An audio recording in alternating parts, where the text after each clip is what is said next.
여러분들도 한번 생각해 보세요. 하루에 몇 시간을 운전하시나? 그럼 머스크는 어떤 고민을 했을까요? 내가 그렇게 되도록 주역이 되고 싶다. 그러니까 보급형 자율주행 전기차를 개발해야겠죠. 그런 영역에 뛰어드는 거예요. 왜? 비즈니스 구조가 서비스업이기 때문에. 여러분 안녕하세요. 여러분 참 좋아하시는 일론 머스크라는 책이 이번에 발간됐습니다. 9월 13일자로 세계 전역에서 동시 발간 되는 책인데요. 제가 이 책의 추천인으로 참여를 했습니다. 그래서 아마도 한국에서는 가장 먼저 이 책을 읽어본 사람이 될 것 같아요. 그래서 여러분들께 이 책의 내용을 좀 하나하나 전달해 드리고 싶은 그런 마음, 그런 욕심으로 오늘 클로즈업을 좀 준비를 해 보았습니다. 전기차의 미래 먼저 어떻게 생각하는지 여러분께 질문 드려보고 싶어요. 제가 팩트로 한번 말씀드려 보면 우리나라 전체 수출액에서 자동차가 차지하는 그 비중, 반도체가 1위 품목이죠. 2위가 뭡니까? 예, 바로 자동차예요. 1위가 반도체, 2위가 자동차. 그리고 자동차와 자동차 부품을 합하면 우리나라 전체 수출액의 약 12%나 차지합니다. 그렇게 중요한 우리나라 관점에서도 중요한 산업이라고 분류할 수 있을 것 같아요. 근데 이 자동차 수출액에서 전기차가 얼마나 차지할까요? 전체 수출액에서 약 18.5%가량이 전기차고요. 그것은 22년 기준입니다. 2021년까지만 해도 약 15%, 그러니까 굉장히 빠른 속도로 전기차의 비중이 늘어나고 있는데 23년에도 제가 7월까지의 우리나라 총 수출액을 가지고 전기차가 얼마나 차지하나 비중을 계산을 해봤는데 23.5%가량이 됩니다. 역시 2022년에서 23년으로 수출액이 전기차 비중이 급격히 늘어나고 있는 모습인 거예요. 이것은 소위 자동차 산업의 패러다임 변화를 여실히 보여주고 있는 그런 통계가 아닌가 생각이 됩니다. 그런 것처럼 전기차가 굉장히 빠른 속도로 보급되고 있고, 그리고 그 전기차의 컨셉을 가장 먼저 정식으로 제안했다고 해야 될까요? 그것은 자동차의 컨셉이 기존에는 내연기관차일 때는 기계였는데 전기차로 전환되면서 전기차에 요구되는 각종 부품이나 이런 것들을 비교 분석해 보면 일단 기본적으로 이 전기차에 들어가는 가장 많은 비중이 한 35에서 40%가량이 배터리 비용입니다. 그리고 배터리를 제외한 나머지 부품들, 전장 부품들 헤아려 보면 대략 그 비중을 헤아려 보면 50%가 넘어요. 그러면 이것은 기계인가 아니면 전자제품인가 이런 질문을 던져볼 수가 있어요. 그런 면에서 전기차는 이미 기계가 아니다. 오히려 스마트폰이다. 스마트폰에 바퀴 달고 타는 거다.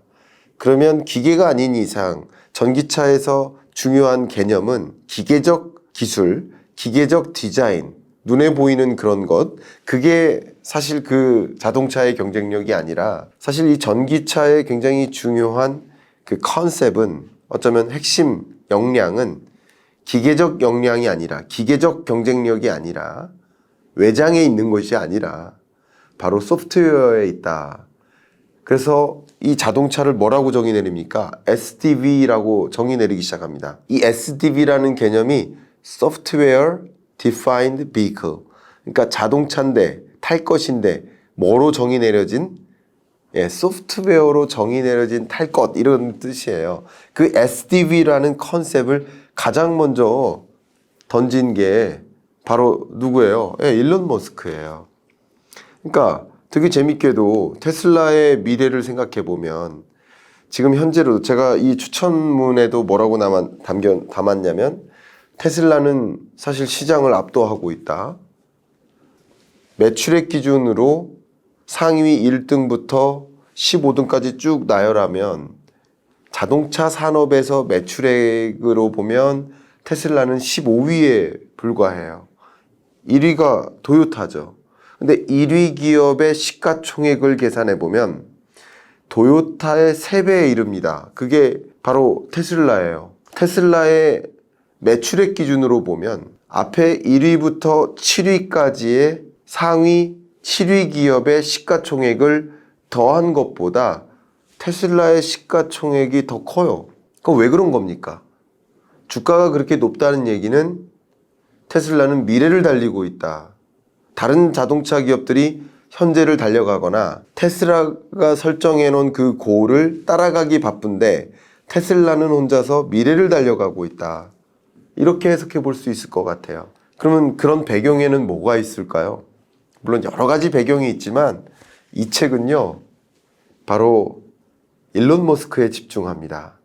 그런 테슬라가 미래를 달려가고 상위 15위에 해당하는 이 자동차 기업이 그 어떤 자동차 기업보다도 시가총액이 높고, 그런 현상은 분명 이 테슬라의 경영자 일론 머스크의 생각에 있다. 일론 머스크는 도대체 어떤 인물일까? 사실 그 인물됨을 판단한 책이라고 볼 수 있겠죠. 그래서 테슬라가 사실 지금의 테슬라가 있기까지는, 또 전기차 시장에서만 보면 당연히 테슬라가 1위 기업이죠. 2위가 BYD고 3위가 역시 중국 기업이죠. 상하이 자동차. 4위가 폭스바겐입니다. 근데 이 머스크는 어떤 배경하에서 이런 무한한 생각을 할 수 있을까? 그런 것을 한번 생각해 봐야 되는데, 책을 제가 일부 하나하나 읽어드리면서 소개를 해드릴까 합니다. 앞부분을 좀 보여드리고 싶은데요. 설명을 한번 드려보면 대학생 때를 좀 말씀드려 볼게요. 경영학을 공부하지 않으면 경영학을 공부한 누군가의 밑에서 일하게 될까봐 걱정이 되었지요. 경영학을 전공한 보스를 위해 일하게 될까봐 그게 두려워서 경영학을 공부했다. 한번 생각해 보면 우리나라에 뭐 다 그런 건 아니겠지만 많은 경영학도들이, 저도 학교에서 학생들을 만나고 하지만 이 경영학도들이 왜 경영학을 공부합니까? 라고 한다면, 좀 나쁘게 표현을 해본다면 대기업에 취업하기 위해서예요. 그럼 대기업에 취업한다는 얘기는 대기업이면 대기업일수록 나는 아주 미세한 분야를 책임지는, 나쁘게 표현하면 기계 부속품이 되는 경향이 있어요. 소기업이면 소기업일수록 그 기업을 운영하는 인력 구성원이 몇 명 안 되기 때문에 경영자에 가까울 수 있어요. 그리고 내가 경영자일수록 그 기업을 운영하는 소위 리더가 될 수 있어요. 근데 우리네 경영학도들은 재밌게도 대기업에 취업하기 위함이에요. 여기식 표현으로 본다면 경영학을 전공한 보스를 위해 일하기 위해서 경영학을 공부해요. 대기업에 마음에 들기 위해서 공부해요. 극단적으로 표현해 본다면. 근데 일론 머스크는 어떻게 하기 위해 공부했다? 누군가의 밑에서 설마 일하게 될까봐 걱정이 돼서. 내가 경영학을 공부해야, 그래야 내가 경영자가 될 수 있으니까. 생각이 많이 다르죠. 그래서 물리학도지만 경영학을 복수 전공하게 된 배경이 그겁니다. 범상치 않죠? 또 여러 가지 부문들을 제가 읽어드리도록 하겠습니다. 앞부분에 당연히 물리학도였으니까 로켓 제작에 적용되는 물리 법칙에 대해서 공부하기 위해서 논문도 많이 읽고 그것에 대해서 논하고 막 그래 왔었던 배경을 제가 이해했습니다. 그러면서 되게 재밌는 그때 시대적 배경을 하나 말씀드리면, 미국 캘리포니아 주에서 2003년까지 차량의 10%를 전기차로 전환할 것을 요구하는 법령이 막 통과되는 시점이었다. 그럼 머스크는 이런 것들이, 법적 환경이 바뀔 때 어떤 고민을 했을까요? 내가 그렇게 되도록 주역이 되고 싶다. 주인이 되고 싶은 거예요. 내가 주인이고 싶은 거예요. 소위 영화를 촬영하면 너도 나도 주인공이 되고 싶어요. 내가 그 주역이 되고 싶다라는 그 의지로 결국 법령이 통과돼서 전기차로의 전환이 2003년부터 기하급수적으로 일어날 것을 감지하고 내가 그 주역이 되고 싶다라는 생각, 이런 생각하에 현재의 테슬라가 있게 된 것이다. 이 말씀 좀 드려보고 싶어요. 또 전기차 시장에서 테슬라가 꿈꾸는 미래 비전은 무엇일까? 그 말씀도 좀 드려보고 싶은데요. 사실 전기차뿐만 아니라 자동차 산업을 놓고 봤을 때 전기차로의 전환 한 가지, 두 번째 스마트카로의 전환, 두 번째, 세 번째는 서비스 기업으로의 탈바꿈.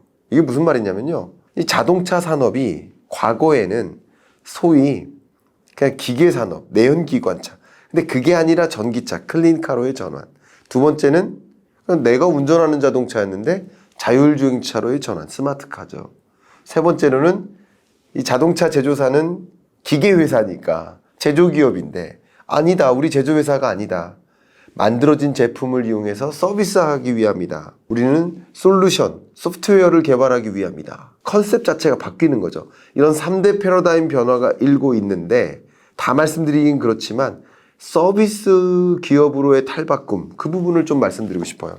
매우 재밌게 읽은 부분들만, 이렇게 두꺼운 책이니까 일부만 여러분께 소개해 드려보고자 합니다. 80장인데요. 로보택시라는 주제가 등장합니다. 이때 머스크는요, 자율주행차가 단순히 사람들의 운전의 고단함을 벗어나게 하는 것 이상의 역할을 할 것이라고 믿었다. 무슨 말이냐면 자율주행차는 운전하는 역할을 대신해 줄 것이다 라고만 생각하는 경향이 있을 수 있겠는데, 그게 아니라 자율주행차는 분명 그 무언가 이상일 거야. 가장 대표적으로 물류용 자동차, 가장 대표적으로. 그 밖에도 정말 많은 모델들이 있습니다. 근데 머스크는 어떤 판단을 했냐면, 그냥 자율주행차이면 굳이 운전을 할 필요가 없을 뿐만 아니라, 잘 생각해 보시면 굳이 소유의 필요성이 줄어들어요. 왜냐하면 저도 생각해 보면, 여러분들도 한번 생각해 보세요. 하루에 몇 시간을 운전하시나? 그러니까 몇 시간을 혹은 일주일을 통틀어서 일주일 동안 몇 시간 정도를 내가 소유하고 있나를 생각해 보세요. 대부분은 주차장에 주차되어 있잖아요. 출근하고 퇴근할 때만 차를 운용하잖아요. 그러면 그걸 소유해야 합니까? 자율주행차일 때는 공유 서비스가 더 강하게 등장할 수밖에 없어요. 자율주행차 시대에는. 이렇게 자율주행차로의 전환이 되면 산업의 패러다임이 바뀔 것이고, 그럼 공유 서비스가 등장할 것이고, 그 공유 서비스의 주역이 되고 싶은 거예요. 로보택시의 개념을 도입하는 겁니다. 그러면 자동차를 만들어서 판매하는 목적이 아니라 전기 자율주행차를 가지고 로보택시 사업을 뛰어들고 싶은 거예요. 그래서 로보택시 사업에 뛰어드는 것이 비전이에요. 테슬라의 비전인 거예요. 그래서 뭐에 도전합니까? 25,000달러짜리 자동차를 보급화하기 위한 방향. 그러니까 소위 소유하는 게 아니기 때문에 고급 자동차일 필요는 없겠죠. 그러니까 택시라고 한번 생각해 보세요. 더 보급형 자동차가 필요하겠죠. 그러니까 보급형 자율주행 전기차를 개발해야겠죠. 그런 영역에 뛰어드는 거예요. 왜? 비즈니스 구조가 서비스업이기 때문에. 또 재밌는 얘기 많이 해드릴까요? 이 서비스업으로의 진출을 고민하기 위해서 공유 자동차 서비스뿐만 아니라 여러 가지 서비스 기업임을 보여주는 근거들이 있는데, 한번 또 어떤 변화가 있는지 생각해 볼게요. 자율주행차예요. 그러면 자율주행차가 사고 나면 운전자 책임이에요? 아니면 제조사 책임이에요? 제조사 책임이겠죠. 그러면 자율주행차가 아닐 때는 운전자 책임이니까 보험을 누가 가입해야 돼요? 운전자가 가입하는 거예요. 제조사 책임이면 누가 가입해야 되는 거예요? 제조사가 가입해야 되는 거예요. 그럼 미래형 자율주행 전기차의 경우에는 아마도 자동차 더하기 보험, 이 패키지를 구매할 가능성이 높아요. 그리고 구매 안 할 가능성도 높아지는 거예요. 공유만 하면 되니까. 그러면 더더군다나 이 자동차를 공유로만 이용할 경우 누가 그 보험 서비스에 가입되어 있어야 돼요? 제조사가. 근데 이 테슬라는요, 일론 머스크는 어떤 생각이냐면, 우리가 자동차 보험회사여야 된다. 가장 먼저 자동차 보험 서비스에 진출합니다. 그러니까 단순한 제조기업이 아니라 서비스 기업임을 보여주는 면면들이 굉장히 많습니다. 그런 것들이 단순히 나온 것이 아니라 일론 머스크의 삶 속에서 어떻게 태어났고 어떻게 살아갔고 어떻게 지금 기업 경영하는지 이 전기 속에서 많이 묻어 나온다라는 것을 말씀드립니다. 재밌지 않습니까? 네, 그런 부분을 좀 말씀드리고요. 이 일론 머스크가 어떻게 살아왔는지를 말해주는 부분들이 굉장히 많은데 제가 이 책에서 느꼈던 가장 강하게 느꼈던 그 소감 한 가지를 소개해드려 볼까 합니다. 앞부분에 프롤로그 부분인데요. 여기서 이 프롤로그에 작은 소제목이 있는데 그 소제목이 뭐냐면 나를 키운 것은 역경이었다. 2022년에는 일론 머스크가 세계 최고의 부자에 이르게 되죠. 세계 최고의 부자가 됩니다. 그렇게 세계 최고의 부자가 될 만큼 이런 엄청난 거물이 되는 그 과정에는 그 배경에는 흙수저였다? 아닙니다. 역경이었다. 입니다. 어떤 역경이었는지 좀 보면 그 내용들 다 말씀드리긴 어려운데 주로 어린 시절에 맞고 다녔어요. 지금은 키가 크고 등치도 좀 있지만 그때는 좀 등치도 작고 키도 작고 또 굉장히 그 비범함? 좋게 표현하면 나쁘게 얘기하면 괴짜? 실제 이 책에도 나오는데 아스퍼거였다고 합니다. 그러다 보니까 성격이나 행동이 얼마나 독특했겠어요. 그러면 어린 시절 주변 동네 깡패들한테 많이 맞았겠다라는 생각을 이제 해볼 수 있겠죠. 정말 많이 치열하게 맞고 자랐다는 얘기를 이 안에 나옵니다. 그러면서 많은 사람들이 이렇게 괴팍한 사람이라고 생각도 하시는데 근데 그 괴팍함을 가리기 위해서 열정을 발달시켰고 그 또 열정, 너무 과도한 열정임을 또 가리기 위해서 괴팍함을 개발했다. 이런 표현들이 나옵니다. 굉장히 인상적이었고요.